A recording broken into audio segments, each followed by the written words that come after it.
만나서 반갑습니다.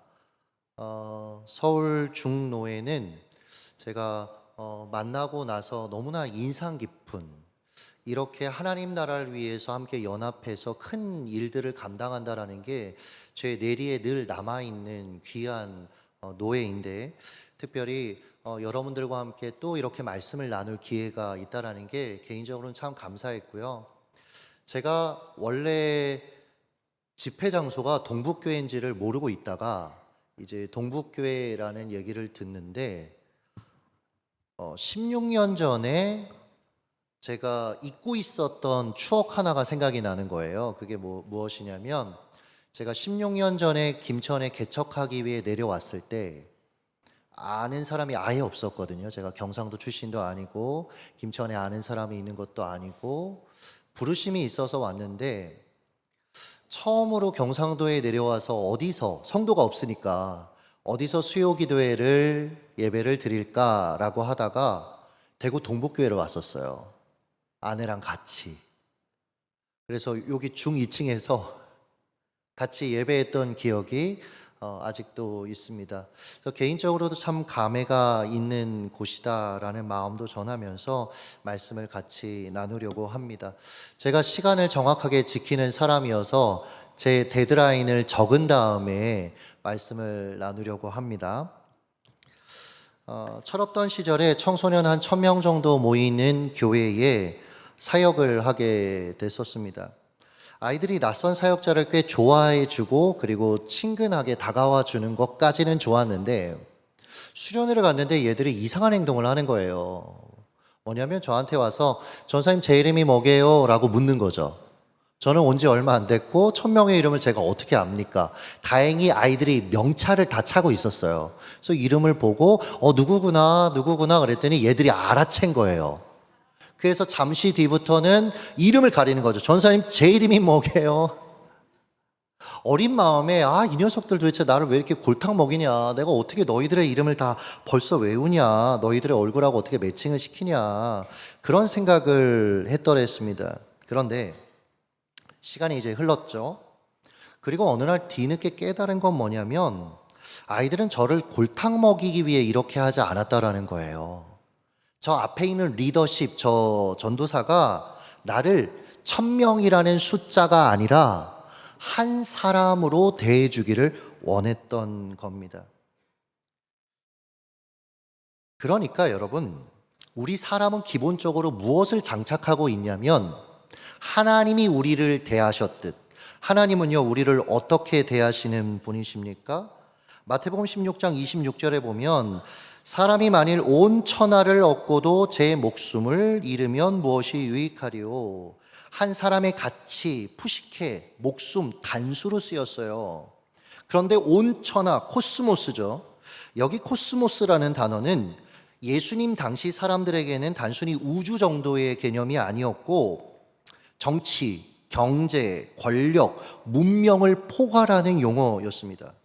그러니까 주님에게 한 사람의 가치는 어떤 집단적인 성공, 모든 경제, 심지어 인류의 문명 가치보다 더 위에 있다라는 충격적인 선언을 하신 것입니다. 심지어 무리에서 이탈한 그 한 마리 양의 가치와 나머지 99마리 양의 가치를 저울에 턱하니 올려두시고는 어디로 기운다고 하셨죠? 한 마리 양에게 기운다라고 말씀하시며 그 양을 찾아 나선다라고 말씀하셨습니다. 이건 여러분 집단 효율의 관점에서 보면 너무 상반되는, 맞지 않는 이야기 아닙니까? 그러니까 주님 편에서 개인은요 숫자로 환원되지 않는다라는 말입니다. 저는 이 주님의 가치 관점을 개인주의라고 부르곤 합니다. 인디비주얼리즘이라고 우리가 흔히 얘기를 하죠. 대부분 이 개념 자체가 계몽주의 시대에 나왔다라고 얘기하는데 아닙니다, 여러분. 하나님이 사람을 창조할 때부터 개인주의는 핵심 가치였습니다. 하나님은 그 한 사람을 가장 가치 있게 여기시잖아요.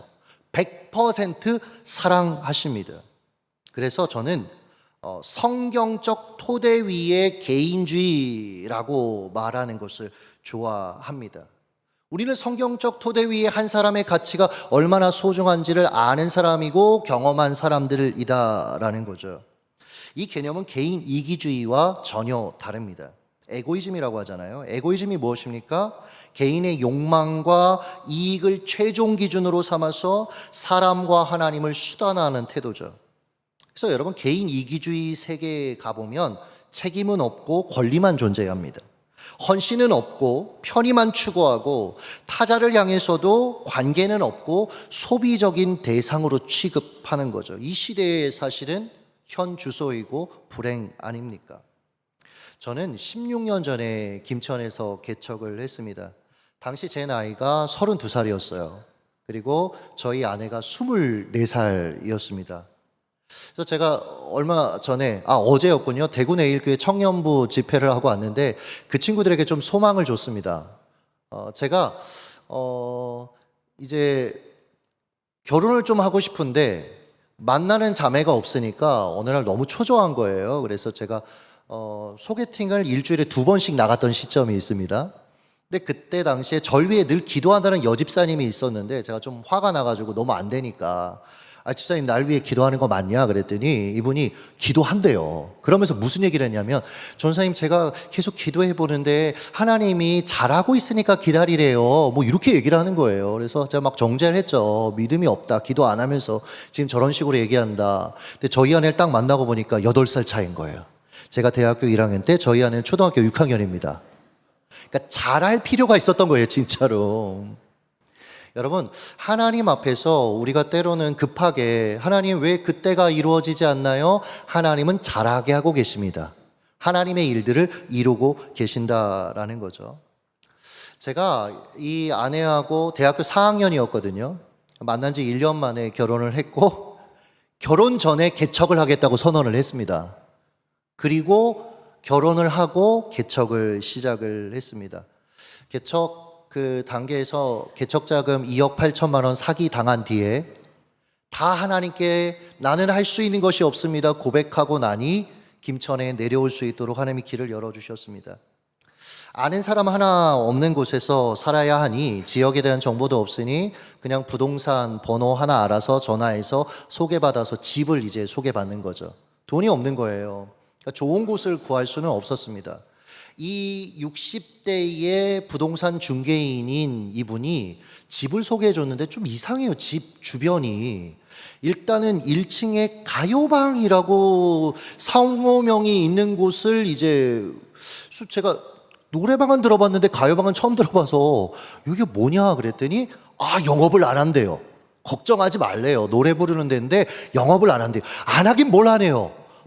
낮에 안 하죠. 밤부터는 불야성입니다. 옆에 집도 좀 이상해서 2층 집이었는데 집 안 컨디션은 괜찮았어요. 근데 옆에 집이 좀 이상해서 여기는 뭐 하냐라고 하니까 모른대요. 모르긴 뭘 몰라요. 이 술집 아가씨들이 대기하는 집입니다. 그리고 이제 콜이 오면 이제 밑에 층에 깍두기 형들이 이제 차를 이렇게 몰고 오시면 타고 가는 거예요. 저희 아내가 첫날 이렇게 2층 계단을 올라가는데 그 아가씨 한 분이 같이 올라갔나 봐요. 저희 아내한테 그랬대요. 어머, 새로운 아가씨니. 그리고 밤이 막상 됐는데 이 밑에서부터 그 남자들의 그 괴성이 여자들과 술을 마시며 그 모든 소리들이 다 여과 없이 들리는 거예요.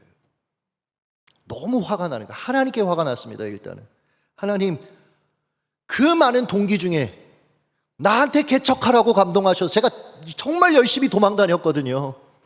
제 꿈은 서울 4만 명 교회 다리 목사였습니다. 하나님이 너무 강권하셨어요. 그래서 모든 걸 내려놓고 내려왔는데 하나님, 막상 와서 좀 상태가 좋아야 되는데 이런 상황 속에 하나님 저를 왜 부르셨습니까? 너무 화가 나고 너무 하나님 야속하고, 그러니까 이 사람들 소리만 들어도 너무 예민해지는 거예요. 그래서 잠도 잘 못 이루고 잠을 자다가도 남자들의 괴성이 들리면 또 깨서 화가 나고.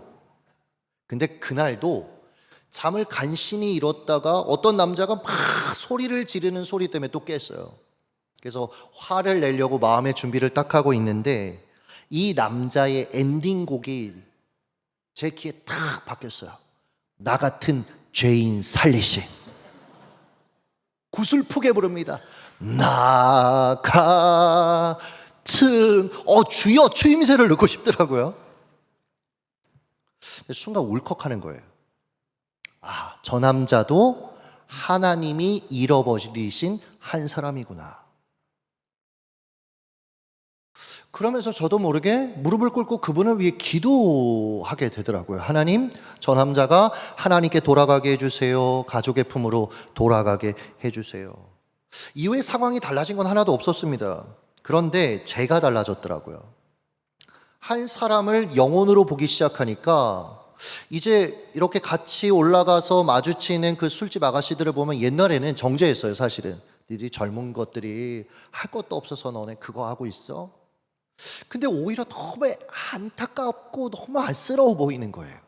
그래서 인사를 하고 제 집으로 들어가면 그 자매를 위해서 항상 기도했던 것 같아요. 하나님, 저 자매를 만나 주세요. 그러니까 하나님은요, 제가 목회를 시작하기 전에 한 사람의 가치를 하나님의 시선으로 볼 수 있는 사람으로 변화시켜 가기를 원하셨던 거예요. 왜냐하면 우리의 죄성은 상대를 하나님의 시선으로 보거나 가치 있게 여기기보다 직관적으로 구분하고, 나와 구분하고 판단하고 혐오하는 데 빠르기 때문에 그렇습니다. 그래서 마태복음 7장 1절 주께서 이렇게 말씀하시죠. 비판을 받지 아니하려거든 뭐 하지 말래요? 비판하지 말라. 주님이 우리 수준에서 말씀하신 겁니다. 너 비판의 시선으로 상대를 봐봤지? 돌아오는 게 뭐였어? 그도 받은 만큼, 아니 그보다 더 크게 너를 비판하는 거 아니었니? 사실 우리 중에 누구도 우리가 정확하게 분석하고 비판한 그 내용으로부터 완전히 자유로운 자는 없습니다. 군 시절에 사단교회 군종병으로 그리고 또 교육전도사로 이렇게 사역을 했더랬습니다. 근데 부임 첫날 아직도 기억에 남아요. 황당한 일이 있었는데 찬양 리더인 아이가 고3이었는데 얘가 40분 넘게 찬양을 하는 거예요. 간증까지 곁들여서 제가 이 찬양곡은 이런 일이 있었고요. 그러니까 설교를 못 하겠는 거예요. 그리고 이 군교회니까 이게 시간이 칼 같습니다. 그러니까 제가 설교할 시간이 한 5분밖에 안 남은 거예요. 근데 이게 매주 반복됐습니다.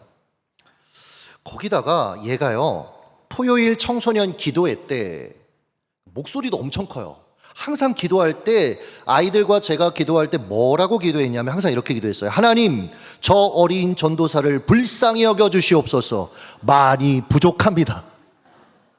저도 알아요. 제가 부족한 걸 알긴 아는데 기도를 통해서 이렇게 저격당하니까 기분이 썩 좋지 않은 거예요. 도대체 저놈은 뭔가. 근데 얘가 이제 성경 충만해지면 항상 하는 행동이 있습니다. 뭐냐면 마지막에 저한테 와요. 그래서 허락도 받지 않고 제 머리에 손을 얹고 기도해 주는 겁니다. 아버지가 소령이어서 뭐라고도 못하겠고 그러다 운명의 날을 맞이했습니다. 토요기도 시간이었는데 아무도 안 온 거예요. 짠 것처럼 아무도 안 오고 걔하고 저만 온 겁니다. 여러분, 불편한 사람하고 같이 한 공간에 있는 거 좋으십니까? 단둘이? 이거 쉽지 않잖아요. 그래서 야, 오늘은 아닌가 보다, 우리 파하자 하고 싶은데 또 사역자의 양심이 있잖아요. 그래도 기도하자. 그래서 멀찍이 떨어져서 기도했습니다. 기도하는데 하나님한테 따지게 되는 거예요. 참 하나님 앞에 따지기를 많이 했던 사람인 것 같습니다. 하나님, 도대체 왜 저런 놈을 저에게 붙이셨습니까? 저 놈은 뭡니까 도대체? 어린 놈이 너무 건방집니다. 순간 한 장면이 영화처럼 쫙 흘러가는데 뭐였냐면, 제가 중학교 1학년 때 이제 어디 수련회를 가는 기차역 앞에서 전사님 말을 너무 안 들었던 거예요. 제가 목사 아들이라고 얼마나 교만하게 했는지, 막 성경 조금 안다고 막 전사님 설교하는데 막 그거 아니잖아요 막 이러고 말 안 듣고 이랬던 애였어요. 그러니까 이 여전사님이 제가 너무 통제 안 따르니까 그게 이제 쏟아진 거예요. 거기서 이분이 앙 울면서 이렇게 얘기하셨어요. 야, 정통형, 너 나중에 목사 된다고 했지? 너도 목사 됐을 때 너랑 똑같은 애 만나면 지금 내 심정을 알게 될 거야 하면서 막 우는 그 모습이 이제 회상이 되는 거예요. 그러니까 쟤는 전 거예요. 저 아이의 교만은 사실 저의 교만이었던 거예요. 그래서 제가 하나님 앞에 펑펑 울면서 회개했습니다. 하나님, 그렇습니다. 사실은 제가 교만합니다. 그렇게 기도하고 있는데 그 아이가 또 저한테 온 거예요. 근데 이번에 조금 다른 건 뭐냐면 저를 위해 기도해도 되겠냐고 물어보더라고요. 그래서 뭐 이미 은혜를 받았는데 어떻게 해요? 기도해 달라고 했죠. 그랬더니 얘가 뭐라고 기도했냐면, 하나님, 제가 전사님을 미워했었습니다. 하나님, 제가 전사님을 싫어했었습니다. 하나님, 용서해 주세요. 그리고 알게 된 게 뭐냐면요. 얘가 전임 사역자를 너무 사랑했어요. 근데 옛날 우리 사역자들 안에 룰이라는 게 암묵적으로 있었잖아요. 떠나기 전까지 얘기하지 않는다. 그러니까 갑자기 이분이 가면서 제가 나타나니까 마치 제가 밀어낸 것처럼 아이가 느껴졌던 거예요. 그래서 저한테 그렇게 했던 거예요. 근데 저는 또 그것도 모르고 저 녀석은 도대체 나한테 왜 이렇게 하나, 그렇게 오해하고 있었던 거죠. 제가 이 시간들을 거치면서 말씀을 읽다가 잠언 27장 17절에서 눈이 멈추더라고요. 철이 철을 날카롭게 하는 것 같이 사람이 그의 친구의 얼굴을 빛나게 하느니라. 여러분, 철을 날카롭게 다듬으려면 어떻게 해야 됩니까? 철보다 경도가 더 단단한 것을 갖다 대야 철이 깎이잖아요. 마찬가지로 친구가 친구의 얼굴을 빛나게 한다. 하나님이 우리를 너무나 사랑하셔서 예수님 닮게 하시기를 원하시는데 그때마다 어떻게 하시냐면 내가 교만하면 나보다 더 교만한 친구를 붙이시는 거예요. 그를 통해서 깎이라고요. 그를 통해서 새롭게 변화되라고요. 그러니까 그 철들은요, 나를 어렵게 하는 철이 아니라 나를 깎아주는 소중한 철인 거예요. 혹여나 여러분들 중에 깎이는 게 싫어가지고 다른 교회로 가시면 거기에 더 센 철이 기다립니다. 깎일 때까지 여러분을 추격하시는 하나님의 사랑. 다시 돌아와서 비판하지 말라고 하신 예수님이 한 가지 예를 들어 주셨잖아요. 그게 6절입니다. 6절을 같이 한번 읽어주시죠. 시작.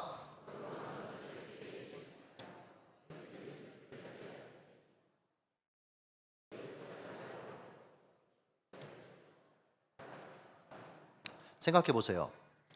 귀한 진주를 배고픈 돼지에게 먹이로 던져주는 겁니다. 어떤 일이 일어나겠습니까? 맛있는 음식 주셔서 너무 감사해요. 절을 할까요? 아니죠. 딱딱한 그 진주가 입에 탁 씹히는 순간 화가 나죠. 그래서 그 진주를 제공한 사람을 공격하게 될 것입니다. 마찬가지입니다. 사람은요, 비판을 소화시킬 능력 자체가 없어요. 아무리 비판의 내용이 옳고 좋아도 방법이 좋지 않다라는 겁니다. 제 아들이 5살 때 있었던 일인데요. 2살 배기 동생한테 화를 내는 모습을 제가 이제 목격해서 하마, 화 좀 내지 마, 이렇게 지적을 한번 했습니다. 근데 돌아오는 게 얘가 이렇게 얘기했어요. 5살인데. 아빠도 화내잖아요. 공격을 받았습니다. 아이는 제가 던진 진주를 소화할 수가 없었던 거예요. 그날 아침에 이 문제를 놓고 좀 기도하는 시간을 가졌어요. 그리고 나서 아이가 어린이집에 돌아와서 저도 퇴근하고 같이 딱 만났을 때 이 아이한테 제가 사과했습니다. 하마, 아빠가 그냥 너한테 그렇게 하지 마라고 얘기한 거 정말 미안해. 그러면서 좀 설명을 했어요. 그랬더니 얘가 뭐라고 얘기했냐면, 아빠 괜찮아요. 나도 미안해요. 사실 이음이가 제 블록을 여러 번 망쳐서 화가 났었어요. 그러니까 얘는 참았던 겁니다, 몇 번. 근데 제가 그걸 얘를 어떻게 개선하겠다라고 진주를 던졌는데 그게 오히려 아이에게 더 어려움이 됐던 것이죠. 사랑하는 여러분, 리더로서, 부모로서 다양한 사람들을 만나면서 우리가 어떤 면에선 부모로서 혹은 리더와 건의자로서 교회 안에 살아갈 때, 삶 가운데 살아갈 때에 함께하는 이들에게 줄 수 있는 최고의 선물은 뭐냐면 내가 잘못했을 때 인정하고 사과하는 겁니다. 만약 이렇게 하지 않으면 함께하는 이들의 마음에 억울함 혹은 반항과 같은 쓴뿌리들이 계속해서 자라게 된다라는 거예요. 보십시오. 사람은 비판으로 바뀌는 게 아닙니다. 오히려 사과하고 사랑할 때 사람은 변화되는 거예요. 그래서 주님이 누군가를 먼저 비판하고 싶으면 7절, 같이 한번 7절을 읽어주시죠. 시작.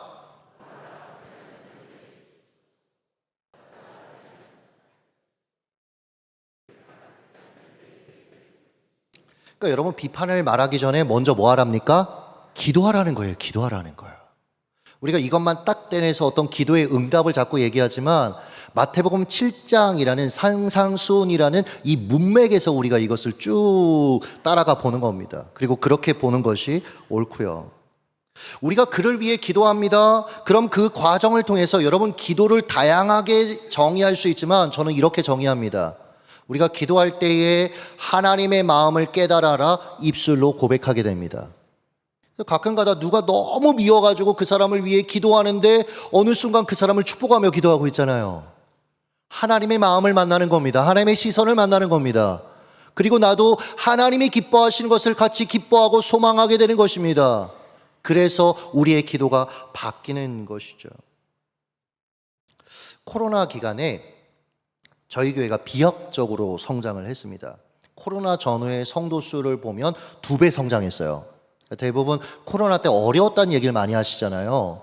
저희도 현장 예배를 많이 못 드리는 상황들이었지만 오히려 교회는 딱 끝나고 나니까 2배 정도 성장했습니다. 비결을 알려드리는 거예요. 지금 비결. 코로나 초기 때 당시 사역자였던 전사님이 자살 시도를 했어요. 그것도 주일 새벽에. 겨울 성경학교 당일이었습니다. 이분 부서. 여러분, 지금 이제 와서는 이렇게 편안하게 얘기하지만 저는 제 목회에 이런 일이 있을 줄 몰랐습니다. 사실은 너무 당황스럽고 너무 힘들고 또 화도 나고 또 걱정도 되었습니다.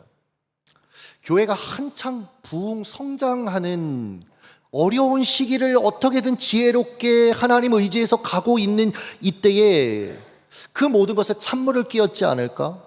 교회가 흔들리지 않을까? 여러 가지 마음이 드는 거예요. 대체 이 일을 어떻게 수습해야 되지?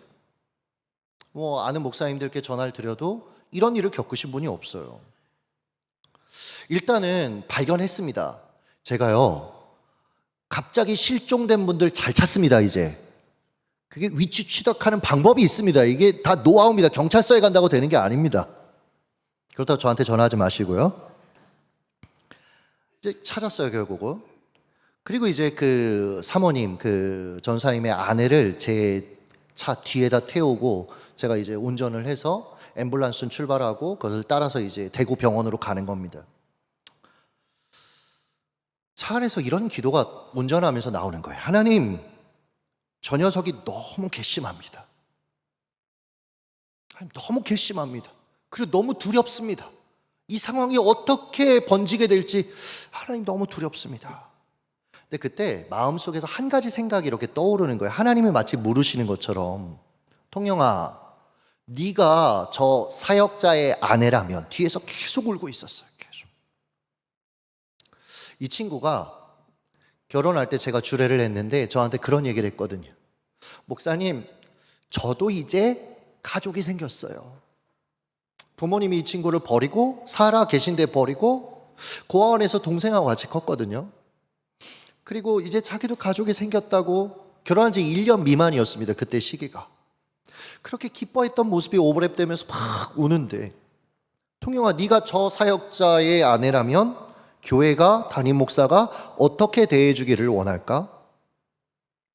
그때 생각난 성경 구절이 오늘 본문 12절입니다. 그러므로 무엇이든지 남에게 대접을 받고자 하는 대로 너희도 어떻게 하래요? 남을 대접하라. 이것이 율법이요 선지자니라. 우리가 남에게 비판받는 것 여러분 싫어하잖아요. 그렇다면 다른 사람을 비판하는 것을 멈추라는 겁니다. 내가 누군가를 바로잡아줘야겠다는 그 생각이 들면 내 스스로에게 이렇게 물으라는 거죠. 나라면 상대방이 내게 어떻게 대해주기를 원할까? 저라면, 제가 저 사모님이라면 저 앞에 있는 담임 목사가 아빠처럼 이 모든 상황을 수습해 주기를 원하겠다라는 생각이 드는 거예요. 그러고 나니까 마음이 편해지더라고요. 아, 어떤 일이 벌어지든지 내가 이 일을 감당하자. 시간 관계상 그 모든 것들을 다 수습했습니다. 그리고 너무나 감사하게 원래 못 깨어난다고 했는데 이 전사님도 깨어나셨고, 그래서 성도들에게 제가 한 주 내내 전화를 걸었습니다. 보니까 급성 우울같이 왔고 이런 상황이어서 교회가 유급 휴가를 좀 주자. 그리고 회복할 때까지 우리가 같이 돌봤으면 좋겠다. 근데 한 번도 안 된다고 얘기하지 않으시고 다 함께 이 일에 동참해 주셨습니다. 그리고요, 그 뒤에 어느 정도 회복된 뒤에 이제 출근을 시켰어요.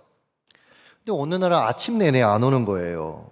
그래서 뭐 하고 있나 해서 교육자한테 보내봤더니 밤새 게임을 하고 자고 있는 거예요. 어느 날은 일과 시간 중간에 사라집니다. 그래서 찾아보니까 그 시간이 게임하는 분들과 파티 사냥하는 시간인 거예요. 그래서 또 게임을 하고 있는 거예요. 그때마다 내가 저 사역자의 아내라면 담임 목사가 어떻게 대해주기를 원할까 계속 곱씹었습니다. 그리고 인내했습니다. 그리고 그가 전에 제게 보였던 그 미소를 생각했습니다. 그리고 그가 제게 참 잘했던 그 고마움을 생각했습니다. 그리고 그를 오해하지 않으려고 애썼습니다. 그를 내가 다 알 수 없다, 이해할 수 없다라는 마음으로 그렇게 대했습니다. 나중에 이제 상담을 했는데 한 100회기까지 하셨어요.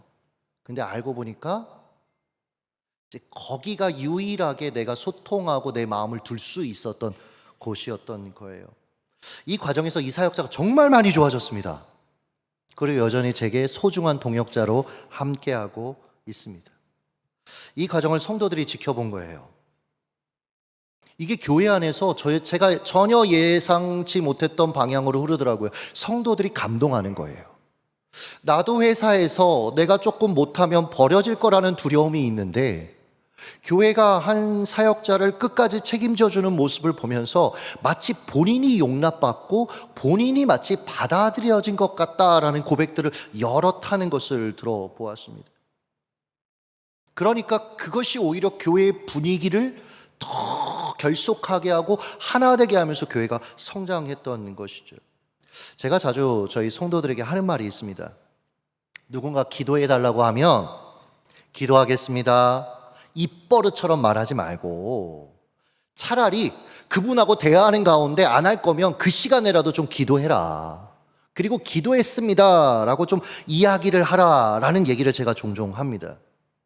왜냐하면 여러분, 하나님이요, 때로는 그의 기도를 듣게 하심은 그의 기도의 응답이 나를 통하여 하나님이 그 일들을 행하시려고 부르실 때가 종종 있다라는 거예요. 그래서 제가 오늘 말씀의 제목을 누군가의 상대의 기도의 응답이 되어주라 라고 여러분에게 말씀드리는 겁니다. 몇 년 전에 체코의 유럽 선교사 자녀들, 목회자 자녀들 문화 캠프가 있었어요. 그래서 제가 너무 가치 있는 일이다 싶어서 저희 교회에서 이제 꽤 많은 금액을 후원하고, 근데 이제 이 선교사님이 많이 후원했으니 와서 설교를 하라는 거예요. 그래서 제가 안 한다. 그렇게 물질을 많이 보내고 그렇게 앞에 서는 것이 내 시각에서는 그렇게 썩 좋지가 않다. 그래서 오히려 우리 성도들을 같이 데리고 가서 스텝으로 섬기겠다고 해서 저희가 이제 스텝으로 섬겼던 적이 있는데요. 제가 그때 당시에 선교사님들하고 일을 하면서 선교사님들하고 저거 안 맞더라고요. 왜냐하면 우리는 모든 계획을 문서로 딱딱 만들어서 그 안에서 모든 걸 진행하기를 원하는데 선교사님은 자꾸 믿음으로 하면 된대요. 그래서 일단은 제가 제일 걱정했던 게 뭐냐면 이 선교사님이 얼마나 믿음이 좋은지 체코 시내에 있는 프라하에 있는 제일 좋은 호텔에다가 잡은 거예요. 집회 장소를. 애들 다 이제 그 좋은 호텔에서 자게 하고, 그때 당시에 출발하기 전까지 3천만 원이 부족했어요. 제가 선교사님한테 계속 물어봤어요. 아니, 선교사님, 이 3천만 원 어떻게 하시려고 그러세요? 그랬더니 이분이 항상 마지막 날 채워줬대요. 계속 기도하고 있대요. 기도하면 된대요. 그러니까 제가 너무 믿음 없는 사람이 되는 거예요. 그래서 아무 소리도 못하고, 그러시군요. 그러고 갔습니다. 먼저 가서 좀 청년들 같이 가서 좀 오스트리아하고 몇몇 나라들을 좀 보여주려고 청년들 좀 보여주고, 그리고 이제 그 오스트리아 할슈타트에서 딱 마지막 관광을 할 즈음 이 선교사님한테 전화가 왔어요. 다음 날부터 이제 수련회 시작하는 거예요. 이분이 뭐라고 얘기하냐면, 큰일 났습니다, 목사님. 무슨 일인데요? 이 호텔에서 체코가요, 자꾸 자기들을 중유럽이라고 얘기해요. 독일하고 같이. 근데 제가 볼 때는 동유럽입니다. 왜냐면 말을 막 바꿔요. 분명히 마지막 날까지 돈을 내면 된다, 너네 행사해도 된다 라고 얘기했는데, 딱 시작하기 직전에 얘기를 하는 거예요. 말을 바꾸는 거예요. 너네 내일 시작하기 전까지 돈 안 내면 우리 호텔 문 안 열어줘. 이거 어떻게 해요? 애들 이미 다 비행기 타고 넘어오고 있고. 선교사님한테 한마디 하고 싶은 거예요. 선교사님, 그러니까 내가. 근데 말을 하면 뭐합니까? 이미 다 엎질러졌는데. 이럴 때 수습해야 되잖아요.